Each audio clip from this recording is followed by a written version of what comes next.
ಚಂಬಲ್ ತಗೊಳ್ಳಿ ಚಂಬಳಕ್ಕೆ ನೀರು ಹಚ್ಕೊಂಡೇ ಇದ್ರಿ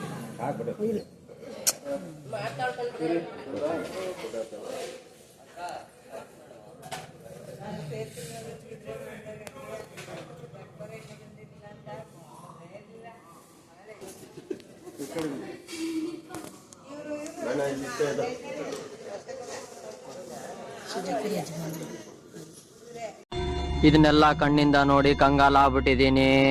ಬೇಕಣ್ಣ ಈ ಲೋಪರ್ ನನ್ನ ಮಗನ್ ತಲೆ ಬೇಕೇ ಬೇಕು. Welcome back to lucky Lishika YouTube channel.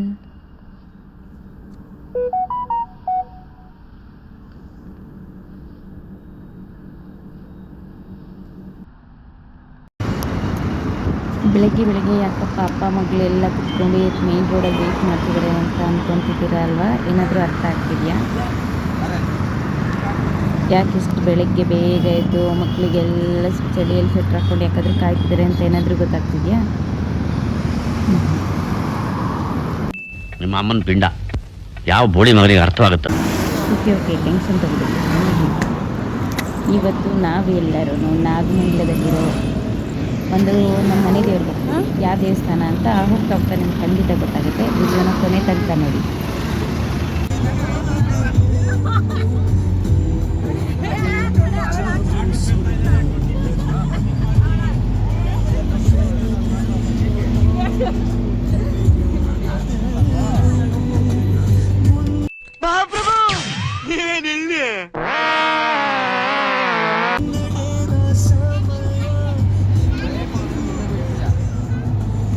ಇವತ್ತು ನಾವು ನಾಗಮಂಗಲದ ಹತ್ರ ಇರುವಂಥ ಕೋಟೆ ಬೆಟ್ಟ ಸ್ವಾಮಿಗೆ ಕುಟುಂಬ ಸಮೇತರಾಗಿ ಎಲ್ಲರೂ ಫ್ಯಾಮಿಲಿಯವರು ಎಲ್ಲರೂ ಹೋಗ್ತಾ ಇದ್ವಿ. ಯಾಕೆ ಅಂತ ಹೇಳಿದ್ರೆ ಮುಂದೆ ಖಂಡಿತ ಅದ್ರ ಬಗ್ಗೆ ನಿಮಗೆ ಎಕ್ಸ್ಪ್ಲೈನ್ ಮಾಡ್ತೀನಿ. ಎಕ್ಸ್ಪ್ಲೈನ್ ಮಾಡೋದ್ರ ಜೊತೆಗೆ ವಿಡಿಯೋನೂ ಇರುತ್ತೆ, ನೋಡ್ಬೋದು ನೀವು.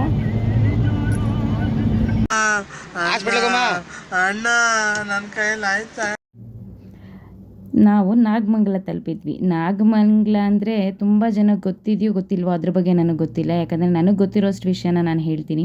ಇಲ್ಲಿ ಪುರಾತನದ ಕಾಲದ್ದು ಅಂದರೆ ಪುರಾಣಗಳ ಪ್ರಸಿದ್ಧ ದೇವಸ್ಥಾನಗಳ ನಾಡು ಅಂತಲೇ ಹೇಳ್ಬೋದು ನಾಗಮಂಗಲ. ಇಲ್ಲಿ ನಿಮಗೆ ಹಳೆಯ ಕಾಲದ್ದು ಎಷ್ಟೋ ದೇವಸ್ಥಾನಗಳು ಇಲ್ಲಿ ನಿಮಗೆ ನೋಡೋದಕ್ಕೆ ಸಿಗುತ್ತೆ. ಯಾವಾಗಾದರೂ ಒಂದ್ಸಲಿ ಯಾರಾದರೂ ಟೈಮ್ ಫ್ರೀ ಮಾಡ್ಕೊಂಡು ಸುತ್ತಮುತ್ತ ನೀವು ಒಂದಷ್ಟು ಜನ ಹಳೆ ಕಾಲದವ್ರನ್ನ ಕೇಳಿದ್ರೆ ಅಲ್ಲಿ ತುಂಬ ಜನ ನಿಮಗೆ ಅಲ್ಲಿರೋ ಹಳೆ ದೇವಸ್ಥಾನಗಳ ಬಗ್ಗೆ ಹೇಳ್ತಾರೆ. ನಿಮಗೆ ನಾಗಮಂಗಲದಲ್ಲೇ ಒಂದು 2-3 ದೇವಸ್ಥಾನಗಳು ಸಿಗುತ್ತೆ ಅದ್ರ ಬಗ್ಗೆ. ಮತ್ತು ಹಳೆ ಕಾಲದ ತುಂಬ ದೇವಸ್ಥಾನಗಳು ಸುತ್ತಮುತ್ತ ಊರುಗಳೇ ಇರುತ್ತೆ. ನೀವು ಒಂದ್ಸಲಿ ಹೋದರೆ ಗೊತ್ತಾಗುತ್ತೆ. ಹಾಗೆ ಇವತ್ತು ನಾವು ಕೋಟೆ ಬೆಟ್ಟಕ್ಕೆ ಹೊರಟಿದ್ರಿಂದ ಟಿ ವಿ ಬಾರೆಯಿಂದ ಲೆಫ್ಟ್ ಸೈಡ್ಗೆ ತೊಗೊಬೇಕು. ಲೆಫ್ಟ್ ಸೈಡಿಂದ ಸ್ವಲ್ಪ ಮುಂದೆ ಹೋದರೆ ನಿಮಗೆ ಅಂದರೆ ತುಂಬ ಹಳ್ಳಿಗಳು ಸಿಗುತ್ತೆ. ಇಲ್ಲಿ ಸುತ್ತಮುತ್ತ ನೋಡೋದಕ್ಕೆ ಹಸಿರು ಪ್ರದೇಶಗಳೇ ಸಿಗುತ್ತೆ ಅಂದ್ಕೊಳ್ಳಿ. ಇನ್ನು ಸ್ವಲ್ಪ ದಿನ ಹೋದರೆ ಇದೆಲ್ಲ ಕಾಂಕ್ರೀಟ್ ಬಿಲ್ಡಿಂಗ್ ಆಗುತ್ತೆ. ಯಾಕಂದರೆ ಜನ ಇಲ್ಲೆಲ್ಲ ಸೈಟ್ ಮಾಡೋಕ್ಕೆ ಶುರು ಹಚ್ಕೊಂಡಿದ್ದಾರೆ. ನಾಗಮಂಗಲ ಅಲ್ಲೇ ಹತ್ತಿರ ಇರೋದ್ರಿಂದ ಜನಕ್ಕೆ ಬಿಸ್ನೆಸ್ ಆಗೋಗಿದೆ. ಇವಾಗ ಯಾರು ವ್ಯವಸಾಯ ಮಾಡೋಕ್ಕೆ ಹಿಂದೆ ಮುಂದೆ ನೋಡೋವಂಥ ಕಾಲ ಬರ್ತಾ ಇದೆ. ಇಲ್ಲಿ ಹಾಗೆ ಮುಂದೆ ಹೋಗ್ತಾಯಿದ್ರೆ ಒಂದು ಕೆರೆ ಇದೆ ಕೋಟೆ ಬೆಟ್ಟದಲ್ಲಿ, ತುಂಬ ಚೆನ್ನಾಗಿರುತ್ತೆ. ಇಲ್ಲಿ ಮೀನೆಲ್ಲ ಹಿಡಿತಾ ಇರ್ತಾರೆ. ತುಂಬ ಟೈಮ್ ಫ್ರೀ ಮಾಡ್ಕೊಂಡು ಹೋದಾಗ ಇಲ್ಲೆಲ್ಲ ಮೀನು ಹಿಡಿಯೋದು ಎಲ್ಲ ಖಂಡಿತ ಎಲ್ಲನೂ ಎಕ್ಸ್ಪ್ಲೈನ್ ಮಾಡ್ಬೋದು. ಬಟ್ ಕೆಲವು ಟೈಮಲ್ಲಿ ಏನಂತ ಹೇಳಿದ್ರೆ ನಾವು ಕಾರ್ಯಗಳಿಗೆ ಹೋದಾಗ ಎಲ್ಲನೂ ಸೆರೆ ಹಿಡಿಯೋಕ್ಕಾಗಲ್ಲ. ನಾವು ಕೆಲವೊಂದು ವಿಷಯಗಳನ್ನ ಮಾತ್ರ ಮೇಯ್ನಾಗಿ ಏನಿರುತ್ತೋ ಅದನ್ನು ಮಾತ್ರ ಹೇಳೋಕ್ಕೆ ಸಾಧ್ಯ. ನೋಡಿ ಕೋಟೆ ಬೆಟ್ಟ ದೂರದಿಂದ ಕಾಣಿಸ್ತಿದೆಯಲ್ಲ, ಅದೇ ಕೋಟೆ ಬೆಟ್ಟ. ಅಲ್ಲಿ ನರಸಿಂಹಸ್ವಾಮಿ ದೇವಸ್ಥಾನ ಅಂದರೆ ಕಂಬದ ನರಸಿಂಹಸ್ವಾಮಿ ಅಂತ ಕರೀತಾರೆ. ಇದು ನಮ್ಮ ತಂದೆ ಮನೆ ದೇವರಿದು. ನಾವು ಪ್ರತಿ ವರ್ಷ ಹೋಗ್ತಿರ್ತೀವಿ ಇಲ್ಲಿಗೆ. ಅದ್ರ ಜೊತೆಗೆ ಇವತ್ತು ಏನಕ್ಕೆ ಹೋಗ್ತಾ ಇದ್ದೀವಿ ಅಂದರೆ ಮೊದಲನೇದಾಗಿ ನಮ್ಮ ತಂಗಿ ಮಗನ ಬರ್ತ್ಡೇ ಸೆಲೆಬ್ರೇಷನ್ ಅಲ್ಲಿ ಮಾಡ್ತಿದ್ದಾರೆ. ಅವರೇನೋ ಹರಕೆ ಇಟ್ಕೊಂಡಿದ್ರು ಅಲ್ಲೇ ಮಾಡಬೇಕು ಅಂತ.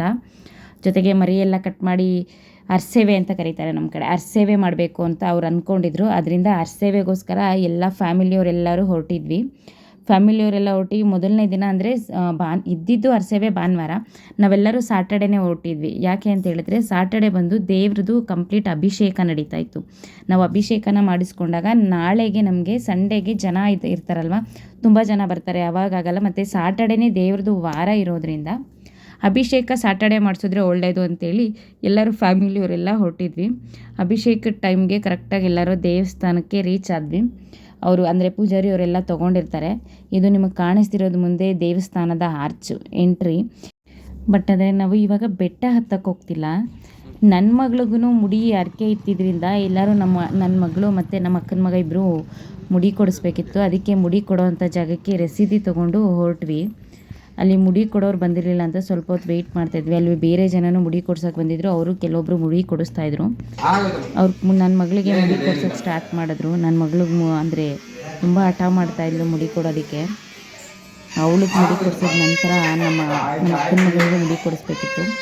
ಬಟ್ ಇಲ್ಲೇನಂತ ಹೇಳಿದ್ರೆ ಇವಾಗ ಮಕ್ಕಳೆಲ್ಲ ಹಠ ಮಾಡ್ತಾರೆ ಅಂದರೆ ಟ್ರಿಮ್ಮರಲ್ಲೇ ಮಾಡ್ತಾರೆ. ಮುಂಚೆ ಎಲ್ಲ ಬ್ಲೇಡಲ್ಲಿ ಮಾಡ್ತಾಯಿದ್ರು. ಇವಾಗ ಟ್ರಿಮ್ಮರಲ್ಲೇ ಮಕ್ಕಳು ತುಂಬ ಹಠ ಮಾಡಿದ್ರೆ ಸ್ಕ್ರ್ಯಾಚಸ್ ಎಲ್ಲ ಆಗುತ್ತೆ ಅಂತ ಹೇಳ್ಬಿಟ್ಟು ಟ್ರಿಮ್ಮರಲ್ಲಿ ಮಾಡ್ತಾಯಿದ್ರು. ನನ್ನ ಮಗಳಿಗೆ ಸಿಕ್ಕಾಪಟ್ಟೆ ಹಠ ಮಾಡ್ತಾಯಿದ್ಲು. ಅವಳಿಗೆ ಏನೋ ಮಾಡಿಬಿಡ್ತಾರೆ ಅಂತ ಭಯನೇ ಅವಳಿಗೆ ಕಾಡಿಸ್ತಾ ಇತ್ತು ಅನಿಸುತ್ತೆ. ಅದಕ್ಕೆ ತುಂಬ ಹಠ ಮಾಡ್ತಾಯಿದ್ಲು. ಅವರಪ್ಪ ಹಿಡ್ಕೊಂಡಿದ್ರೂ ತುಂಬ ಹಠ ಮಾಡ್ತಾಯಿದ್ಲು.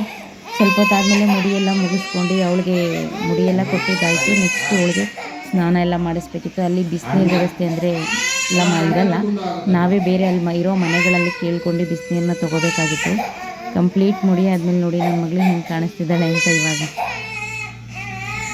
ಅಲ್ಲಿ ಸ್ವಲ್ಪ ಮುಂದೆ ಹೋದ್ವಿ. ಅಲ್ಲಿ ಕುರಿಗಳೆಲ್ಲ ಮೇಯಿಸೋ ಟೈಮ್ ಆಗಿತ್ತು. ಜನ ಎಲ್ಲ ಕುರಿಗಳೆಲ್ಲ ಹೊಡ್ಕೊಂಡು ಹೋಗ್ತಿದ್ರು. ಅಲ್ಲಿ ಲೈಫೇ ಒಂಥರ. ಬಟ್ ಬಿಸಿಲು ತುಂಬ ಇದ್ದಿದ್ದರಿಂದ ನಮಗೂ ಎಲ್ಲನೂ ಅಲ್ಲಿ ನಡ್ಕೊಂಡು ಹೋಗಿ ಎಲ್ಲನೂ ಕವರ್ ಮಾಡೋದಕ್ಕೆ ಕಷ್ಟ ಆಗ್ತಾಯಿತ್ತು. ಸೆರೆಂಡ್ರಿ ಸ್ವಲ್ಪ ದೂರ ಹಾಗೆ ಹೋದ್ವಿ. ಅಲ್ಲಿ ನನ್ನ ಮಗಳು ಸ್ನಾನ ಮಾಡಿಸ್ಬೇಕಿತ್ತು, ಮುಡಿ ಕೊಡಿಸಿದ್ವಲ್ಲ ಅದಕ್ಕೆ. ಇಲ್ಲಿ ಮೇಕೆಗಳೆಲ್ಲ ನೋಡ್ಕೊಂಡು ಅವಳು ಅಳ್ತಾ ಇದ್ಲು, ಸ್ವಲ್ಪ ಸಮಾಧಾನ ಮಾಡಿಸ್ಬೇಕಿತ್ತು ಅಂದ್ಬಿಟ್ಟು ಇಲ್ಲಿ ಮೇಕೆಗಳನ್ನೆಲ್ಲ ನೋಡ್ಕೊಂಡು ಸ್ವಲ್ಪ ಸಮಾಧಾನ ಆಗ್ತಾಯಿದ್ಲು. ಹಾಗೆ ನಾವು ಸ್ವಲ್ಪ ದೂರ ಮುಂದೆ ನಡ್ಕೊಂಡು ಹೋಗಿದಾಗ ಇಲ್ಲಿ ಇನ್ನೊಂದೇನೆಂದರೆ ಇಲ್ಲಿ ಬ್ಯಾಕ್ ಸೈಡು ನಿಮಗೆ ಕೋಟ್ರಾಯ ಸ್ವಾಮಿ ಅಂತ ಸಿಗುತ್ತೆ. ಆ ಬೆಟ್ಟದ ಈ ಬೆಟ್ಟಕ್ಕೆ ಹೋದ್ಮೇಲೆ ನಾವು ನರಸಿಂಹಸ್ವಾಮಿ ಬೆಟ್ಟ ಅಂದರೆ ಕಂಬದ ನರಸಿಂಹಸ್ವಾಮಿ ಬೆಟ್ಟಕ್ಕೆ ಹೋಗಬೇಕು. ಜೊತೆಗೆ ಅದಕ್ಕೆ ಹೋದ್ಮೇಲೆ ಇದಕ್ಕೆ ಹೋಗಂಗಿಲ್ಲ. ನನ್ನ ಮಗಳಿಗೆಲ್ಲ ಸ್ನಾನ ಮಾಡಿಸಿ ರೆಡಿ ಮಾಡಾಯಿತು. ಅವಳು ಅಲ್ಲಿದ್ದಿದ್ದು ಬಾಳೆಹಣ್ಣಿಗೆ ತುಂಬ ಹಠ ಮಾಡ್ತಾಯಿದ್ಲು ಅಂದ್ಬಿಟ್ಟು ಅವರಪ್ಪ ಬಾಳೆಹಣ್ಣು ತಿನ್ನಿಸ್ತಾಯಿದ್ರು. ನಾವು ಇಲ್ಲಿ ದೇವಸ್ಥಾನಕ್ಕೆ ಯಾವಾಗಲೂ ವರ್ಷನೂ ಬರ್ತೀವಿ. ಅಂದರೆ ಎಲ್ಲ ಮಕ್ಳಿಗೂ ಇಲ್ಲಿ ಒನ್ ಟೈಮ್ ಮುಡಿ ಕೊಡ್ತೀವಿ. ನಮ್ಮ ಅಕ್ಕನ ಮಗಳಿಗೆ ಬೇರೆ ಕಡೆ ಎಲ್ಲ ಮುಡಿ ಕೊಡಿಸ್ಕೊಂಡು ಬಂದಿದ್ದರು. ಹಾಗೆ ಸ್ವಲ್ಪ ಮಣ್ಣಲ್ಲೆಲ್ಲ ಆಟ ಆಡ್ತಾಯಿದ್ರು. ಹೊಸ್ದಾಗಿ ಮಣ್ಣು ನೋಡಿದ್ರಲ್ಲ ಖುಷಿ ಆಗ್ತಾಯಿತ್ತು. ಅವಳು ಅಳು ಮರ್ತೆ ಚಿಕ್ಕ ಮಗಳೂ ಬಿಸಿಲು ಏನು ಕಾಣಿಸ್ತೇನೆ ಆರಾಮಾಗಿ ಆಟ ಆಡ್ತಾಯಿದ್ರು. ನೋಡಿ ಮಕ್ಳಿಗೆ ಅದೆಲ್ಲ ಗೊತ್ತಾಗಲ್ಲ. ನಾವೇ ಅಷ್ಟೇ ಅನಿಸುತ್ತೆ, ಬಿಸಿಲು ಧೂಳಾಗುತ್ತೆ ಸೈಡಿಗೆ ಬನ್ನಿ ಅಂತ ಕರ್ಕೊಬೇಕು. ಅವರೆಲ್ಲ ಆಟ ಆಡ್ತಾಯಿದ್ರು. ನೆಕ್ಸ್ಟು ಬೆಟ್ಟಕ್ಕೆ ಹೋಗೋದಕ್ಕೋಸ್ಕರ ಟಿ ಟಿ ಬಂದಿತ್ತು. ಎಲ್ಲರೂ ವೆಯ್ಟ್ ಮಾಡ್ತಾಯಿದ್ವಿ ಮತ್ತು ಬೆಟ್ಟಕ್ಕೆ ಹತ್ತಿದ್ವಿ. ಇನ್ನೊಂದೇನು ಅಂದರೆ ಮುಂಚೆ ಈ ಬೆಟ್ಟಕ್ಕೆ ಹತ್ತಬೇಕಾದ್ರೆ ಸ್ಟೆಪ್ಸ್ ಇತ್ತು. ಫುಲ್ ಬೆಟ್ಟ ನಾವು ಅದು ಮೆಟ್ಲು ಹತ್ಕೊಂಡೇ ಹೋಗಬೇಕಿತ್ತು. ಇವಾಗ ಏನಂದರೆ ಕಂಪ್ಲೀಟಾಗಿ ರೋಡ್ ಮಾಡಿದ್ದಾರೆ. ಯಾವುದೇ ವೆಹಿಕಲ್ ಆದ್ರೂ ಮೇಲೇ ಹೋಗುತ್ತೆ. ಕೆಲವೊಬ್ಬರು ಇಲ್ಲೇ ರೈಟ್ ಸೈಡಲ್ಲಿ ಪಾರ್ಕ್ ಮಾಡಿ ಇಲ್ಲಿ ಕಾಣಿಸ್ತಿದೆಯಲ್ಲ ಈ ಗೋಪುರದ ಹತ್ರ ಮೆಟ್ಲು, ಇದನ್ನು ಹತ್ಕೊಂಡು ಹೋಗ್ತಾರೆ. ಇನ್ನು ಕೆಲವೊಬ್ಬರು ಡೈರೆಕ್ಟ್ ಮೇಲೇ ಇನ್ನು ಮತ್ತೆ ಹೋಗುತ್ತೆ ಗಾಡಿ. ಆ ಮೇಲೋಗಿ ಅಲ್ಲಿ ಗಾಡಿನ ನಿಲ್ಲಿಸಿ ಮತ್ತೆ ಹತ್ಕೊಂಡು ಹೋಗ್ಬೋದು. ಅಲ್ಲೂ ಇದು ಬಂದು ಬ್ಯಾಕ್ ಸೈಡು ಮತ್ತು ಫ್ರಂಟ್ ಸೈಡ್ ಎರಡೂ ಸೈಡು ಇರುತ್ತೆ. ಅವ್ರಿಗೆ ಯಾವುದು ಕಂಫರ್ಟಬಲ್ ಇರುತ್ತೋ ಅವ್ರವ್ರು ಅದನ್ನು ಮಾಡ್ಕೊಂಡು ಹೋಗ್ತಾರೆ. ಬಟ್ ಆರಾಮಾಗಿದೆ. ಇವಾಗ ರೋಡ್ಗಳೆಲ್ಲ ಚೆನ್ನಾಗಿ ಮಾಡಿರೋದ್ರಿಂದ ಆರಾಮಾಗಿ ಹತ್ತೋಗ್ತಾರೆ. ಮಕ್ಕಳೆಲ್ಲ ಕರ್ಕೊಂಬಂದಾಗ ಮುಂಚೆ ಮೆಟ್ಲೆ ಸ್ಟೆಪ್ಸ್ ಎಲ್ಲ ಹತ್ತು ಹೋಗಬೇಕಿತ್ತು.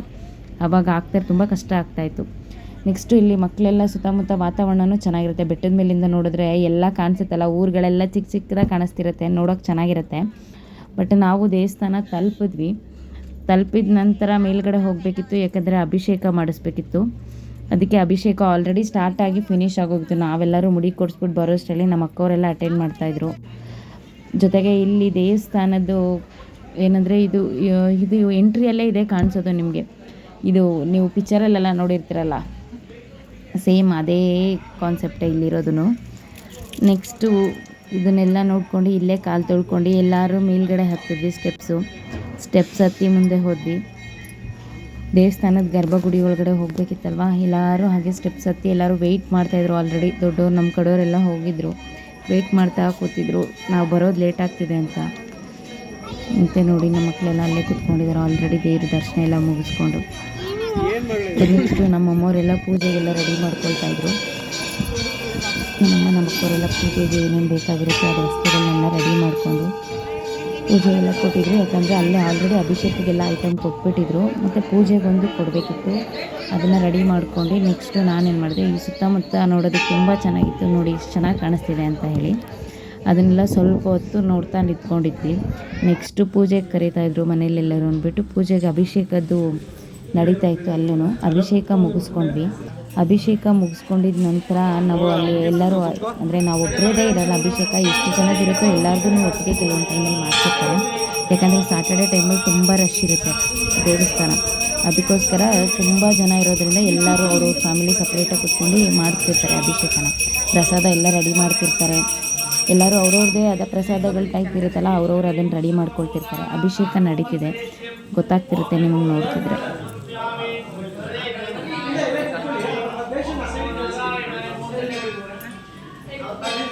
ಇಲ್ಲೊಂದು ಇನ್ನೊಂದೇನೆಂದರೆ ಅವ್ರವ್ರ ಊರವ್ರಿಗೆ ಬೇರೆ ಬೇರೆ ಅರ್ಚಕರು ಅಂತ ಇರ್ತಾರೆ. ಇವಾಗ ಸುತ್ತಮುತ್ತ ಊರಿಗೆ ಊರಿನ ಜನಕ್ಕೆ ಇದೇ ಅರ್ಚಕರು ಪೂಜೆ ಮಾಡೋದು ಅಂತ ಇರುತ್ತೆ. ಅವರವರೇ ಮಾಡಿಕೊಡ್ತಾರೆ, ನೀವು ಹೋಗಿ ಅವ್ರನ್ನ ಭೇಟಿ ಮಾಡಿದ್ರೆ. ನೆಕ್ಸ್ಟು ಅಭಿಷೇಕ ಎಲ್ಲ ಆದಮೇಲೆ ಅಲಂಕಾರ, ಬೆಣ್ಣೆ ಅಲಂಕಾರ ಎಲ್ಲ ಮಾಡಿದರು. ನೋಡೋದಕ್ಕೆ ತುಂಬ ಚೆನ್ನಾಗಿತ್ತು. ನಾವು ಸ್ವಲ್ಪ ಹೊತ್ತು ಹಾಗೆ ನೋಡ್ಕೊಂಡು ಮಂಗಳಾರತಿ ಎಲ್ಲ ತೊಗೊಂಡು ಪೂಜೆ ಮುಗಿಸ್ಕೊಂಡು ಮತ್ತು ನಾವೆಲ್ಲರೂ ಫ್ಯಾಮಿಲಿಯವರೆಲ್ಲ ಸ್ವಲ್ಪ ದೇವ್ರ ದರ್ಶನ ಮುಗಿಸ್ಕೊಂಡ್ವಿ ಎಲ್ಲರೂ.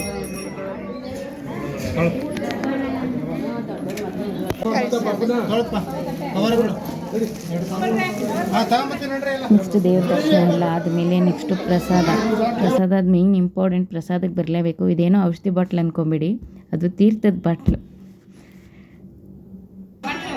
ನೆಕ್ಸ್ಟು ಅಲ್ಲಿ ಪೂಜಾರಿಗಳೆಲ್ಲ ಎಲ್ಲರಿಗೂ ಹೂವು ಕೊಡ್ತಾಯಿದ್ರು. ಕೂದಲು ಪಕ್ಕನಿಗೆ ಕಾಣಿಸ್ತಿದ್ದಾನೆ.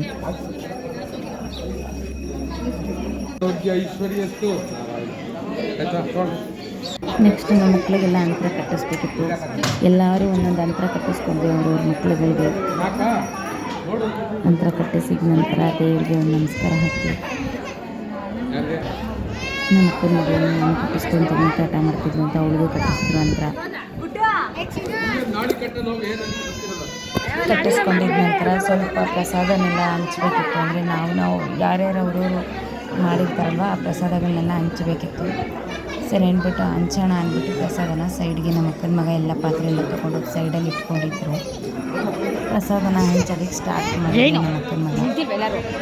ನಾವೆಲ್ಲರೂ ಯಾಕೆಂದರೆ ಅವತ್ತು ಅಲ್ಲೆಲ್ಲ ಬರೀ ಸ್ವೀಟೇ ಕೊಡ್ತಾಯಿದ್ದಿಲ್ಲ, ಎಲ್ಲ ತುಂಬ ಜನಕ್ಕೆ ಪ್ರಸಾದ ಅಲ್ಲೇ ಹಂಚ್ತಾಯಿದ್ರು. ಎಲ್ಲರೂ ಅಲ್ಲಿ ಬೇರೆಯವ್ರ ಪ್ರಸಾದನೇ ತಿಂದ್ಬಿಟ್ಟಿದ್ವಿ.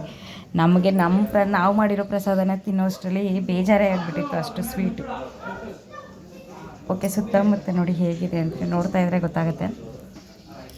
ಬಟ್ ವಾತಾವರಣ ತುಂಬ ಚೆನ್ನಾಗಿರುತ್ತೆ. ಒಂದ್ಸಲಿ ನೋಡಿದ್ರೆ ಬೆಟ್ಟದ ಮೇಲೆ ನಿಂತ್ಕೊಂಡು ನೋಡಿದ್ರೆ ಒಂದು ಹೊಸ ಪ್ರಪಂಚನೇ ನೋಡ್ದಂಗೆ ಇರುತ್ತೆ ಅದು. ಬಟ್ ನಾವು ಹತ್ರಕ್ಕೆ ಹೋದಾಗ ಇಷ್ಟು ಕ್ಲಿಯರಾಗಿ ನೋಡೋಕ್ಕಾಗಲ್ಲ. ಮೇಲಿಂದ ನೋಡಿದಾಗ ಎಲ್ಲ ಚಿಕ್ಕ ಚಿಕ್ಕದಾಗಿ ಚೆನ್ನಾಗಿ ಕಾಣಿಸ್ತಾ ಇರುತ್ತೆ, ನೋಡೋದಕ್ಕೆ ಖುಷಿ ಆಗ್ತಾ ಇರುತ್ತೆ.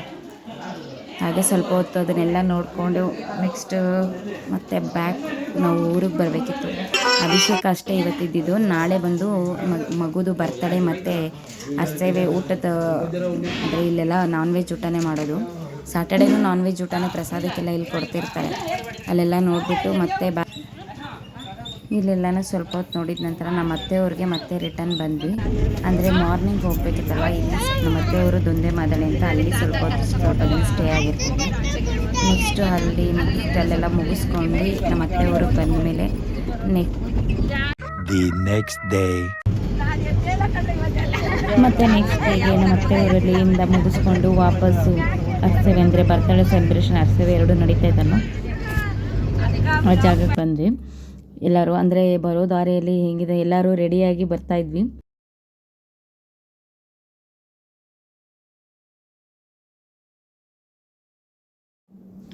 ಹೋಗೋ ದಾರಿಯಲ್ಲೆಲ್ಲ ಸ್ವಲ್ಪ ಊರೊಳಗಡೆ ಸ್ವಲ್ಪ ಎಂಟ್ರಿ ಕೊಟ್ವಿ. ಬೆಟ್ಟ ಗುಡ್ಡ ಎಲ್ಲ ನೋಡಿಕೊಂಡು ಅಲ್ಲಿರೋದೆಲ್ಲ ನೋಡ್ಕೊಂಡು ಹಾಗೆ ಎಂಟ್ರಿ ಕೊಡ್ತಾಯಿದ್ರು. ಎಲ್ಲರೂ ಬೇಗ ಎದ್ದಿರೋದ್ರಿಂದ ಎಲ್ರಿಗೂ ಸ್ವಲ್ಪ ನಿದ್ದೆ ಮೂಡಲ್ಲೇ ಇದ್ದರು. ಹಾಗೆ ನೋಡಿ ಸುತ್ತಮುತ್ತ ಹೇಗಿದೆ ವಾತಾವರಣ ಅಂತ ಒಂದ್ಸಲಿ ತುಂಬ ಚೆನ್ನಾಗಿರುತ್ತೆ ಇಲ್ಲಿ ನೋಡೋದಕ್ಕೆ. ಬಟ್ ಇಲ್ಲೆಲ್ಲ ಅಂದರೆ ಫಂಕ್ಷನ್ ಎಲ್ಲ ನಡೀತಾ ಇರೋದ್ರಿಂದ ಅಷ್ಟೊಂದೆಲ್ಲ ನಾವು ಡೀಪಾಗೆಲ್ಲ ವೀಡಿಯೋ ಎಲ್ಲ ತೆಗಿಯೋದಕ್ಕಾಗಿಲ್ಲ. ಜಸ್ಟ್ ಹೋಗೋ ದಾರಿಯಲ್ಲಿ ಇವಾಗ ಈ ಥರ ದಾರಿಯಲ್ಲಿ ಒಬ್ಬರೊಬ್ಬರೇ ಅಂತೂ ಹೋಗೋಕ್ಕಾಗಲ್ಲ, ಗಾಡಿಗಳಿದ್ರೇ ಹೋಗೋಕ್ಕಾಗುತ್ತೆ. ನೋಡಿ ಯಾವ ಥರ ಇದೆ ಅಂತ ನೋಡಿದ್ರೇ ಗೊತ್ತಾಗುತ್ತೆ. ಇಲ್ಲಿಂದ ನೋಡಿದ್ರೆ ಇದು ಬೆಟ್ಟದ ಬ್ಯಾಕ್ ಸೈಡು, ಅಂದರೆ ನಿಮಗೆ ಅಲ್ಲಿ ನೋಡಿದ್ರೆ ನಿಮಗೆ ಬೆಟ್ಟ ಕಾಣಿಸ್ತೀಯಲ್ವ, ನಾವು ನಿನ್ನೆ ಹೋಗಿದ್ದ ದೇವಸ್ಥಾನ ಅದೇ. ಬಟ್ ಇಲ್ಲಿ ಅಂದರೆ ಅರ್ಸೇವೆ ಮತ್ತು ಅಡುಗೆ ಎಲ್ಲ ಮಾಡೋದು ಇಲ್ಲಿ ಕೆಂಚಣ್ಣ ಅಂತ ಒಂದು ಕರಿಯಣ್ಣ ಕೆಂಚಣ್ಣ ಅಂತ ಇಲ್ಲಿ ದೇವಸ್ಥಾನ ಇದೆ. ಅಲ್ಲಿ ಪೂಜೆ ಮಾಡಬೇಕಾಗಿರೋದು. ಅಲ್ಲಿ ಪೂಜೆ ಮಾಡಿದ ನಂತರ ಮರಿಯೆಲ್ಲ ಪೂಜೆ ಮಾಡಿ ಅದರದ್ದೆಲ್ಲ ಏನೇನು ಕಾರ್ಯ ಇತ್ತು ಅದನ್ನೆಲ್ಲ ಮುಗಿಸ್ಕೊಂಡ್ರು. ನೆಕ್ಸ್ಟು ಅದನ್ನೆಲ್ಲ ಮುಗಿಸ್ಕೊಳ್ತಾಯಿದ್ರು ನಮ್ಮಮ್ಮ, ನಮ್ಮ ಭಾವವರೆಲ್ಲ ಸೇರಿ ಎಲ್ಲ ಫಂಕ್ಷನ್ ಅದ್ರದ್ದು ಏನೇನು ಕಾರ್ಯಗಳಿದೆಯೋ ಅದನ್ನೆಲ್ಲ ಕಂಪ್ಲೀಟ್ ಮಾಡ್ತಾಯಿದ್ರು. ನಮ್ಮ ಮಕ್ಕಳೆಲ್ಲ ಇದನ್ನೊಂಥರ ಹೊಸ ಪ್ರಪಂಚದಲ್ಲಿ ಏನೋ ತೊಗೊಂಬಂದುಬಿಟ್ಟಿದ್ದಾರೆ ಅನ್ನೋ ಥರ ನೋಡ್ತಾಯಿದ್ರು. ನೋಡಿ ಎಲ್ಲ ಪೂಜೆಗಳೆಲ್ಲ ಮಾಡ್ತಿದ್ದಾರೆ, ಪೂಜೆಗಳೆಲ್ಲ ನಡೀತಿದೆ ನೋಡಿ. ಇದನ್ನೆಲ್ಲ ಏನಕ್ಕೆ ಮಾಡ್ತಿದ್ದಾರೆ ಅಂತ ನೆಕ್ಸ್ಟ್ ಗೊತ್ತಾಗುತ್ತೆ. ಇಲ್ಲಿ ತುಂಬ ಜನದ್ದು ಫಂಕ್ಷನ್ ನಡೀತಾ ಇರುತ್ತೆ. ಅಂದರೆ ಒಂದಿನ ಒಬ್ಬರೇ ಮಾಡ್ತಾರೆ ಅಂತಲ್ಲ, ತುಂಬ ಜನ ಯಾರ್ಯಾರ್ದು ಹರಕೆ ಇರುತ್ತೋ, ಕೆಲವೊಬ್ಬರು ಮದುವೆ ಆದಮೇಲೆ ಕರ್ನೇರೆ ಅಂತ ಮಾಡ್ತಾರೆ ನಮ್ಮ ಕಡೆ, ಅದನ್ನೆಲ್ಲ ಇಲ್ಲಿ ಬಂದು ಮಾಡ್ತಿರ್ತಾರೆ ಹರಕೆ ಇಟ್ಕೊಂಡವರು. ಬಟ್ ಅವ್ರವ್ರ ಸಪ್ರೇಟ್ ಪ್ಲೇಸಸ್ ಅವರು ನೋಡ್ಕೊಂಡಿರ್ತಾರೆ ಮಾಡೋದಕ್ಕೋಸ್ಕರ. ಇಲ್ಲಿ ನೋಡಿ ಇನ್ನೊಂದು ಬರ್ಡೇ ಬಾಯ್ ಕೂತ್ಕೊಂಡಿದ್ದಾರೆ, ಇವ್ರದ್ದೇ ಬರ್ಡೇ ಇವತ್ತು ಸೆಲೆಬ್ರೇಷನ್ ಮಾಡ್ತಿರೋದು. ಎಲ್ಲರೂ ನಿಂತ್ಕೊಂಡು ಫ್ಯಾಮಿಲಿಯವರೆಲ್ಲ ಒಂದು ರೌಂಡ್ ಮೀಟಿಂಗ್ ಮಾಡ್ತಿದ್ದಾರೆ ನೋಡಿ.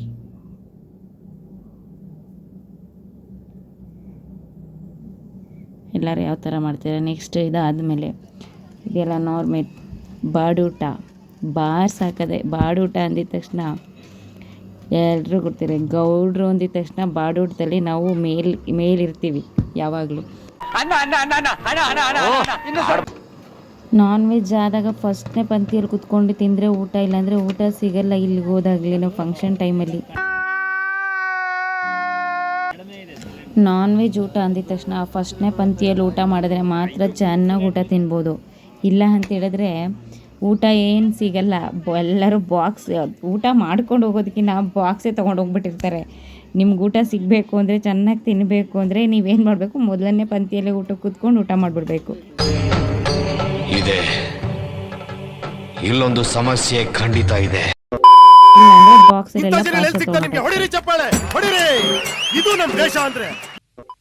ಮತ್ತು ನಮ್ಮ ಅನೀಶ್ದು cake cutting, birthday celebration start ಆಯಿತು. ಬರ್ಡೇ ಎಲ್ಲ ಕೇಕ್ ಕಟ್ ಮಾಡಿದ್ದಾಯಿತು.